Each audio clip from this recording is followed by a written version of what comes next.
Hello everyone साथीहरू म चाहिँ लु फुल आइपुगेर चाहिँ कलशमा हाल्नु थालेँ है। फुल नपाएर चाहिँ म चाहिँ बिजोग भइरहेको थिएँ होइन।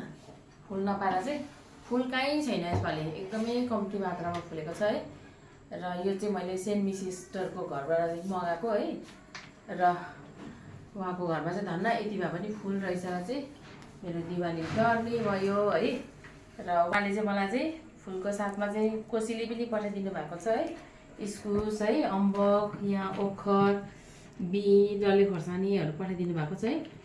एकदमै धन्यवाद सेन्ट मिसिस, मलाई माया गरेर यति धेरै कोसेली पठाइदिनु भएकोमा। र उहाँकोमा चाहिँ ओखर पनि फल्दो रहेछ, म चाहिँ अचम्म लाग्यो है। हेर्नु न कस्तो दामी ओखर है हो। अन्त यसो हेर्नु त अम्बकहरू पनि कस्तो दामी है। इस्कुस सेतो खालको इस्कुस मिठो खालको फुङ परेको रहेछ है। डल्ले पनि मजाले फलेको रहेछ होइन। र अर्को कुरा चाहिँ सेतो बिँ, हेर्नु न सेतो बिँ हेर्नु त यहाँनिर सेतो बिँ हो, कस्तो दामी नि। अनि यो चाहिँ सयपत्री फुल हो, यति भए त काफी हो। र अन्तमा चाहिँ म मेरो सम्पूर्ण एपी परिवारलाई, टाढामा बस्नुभएका मेरो आफन्त है साथीभाइहरू सम्पूर्णलाई दिवालीको हार्दिक मङ्गलमय शुभकामना भन्दै मेरो यो भिडियोलाई यहीँ एन्ड गर्न चाहे। ह्याप्पी दिवाली।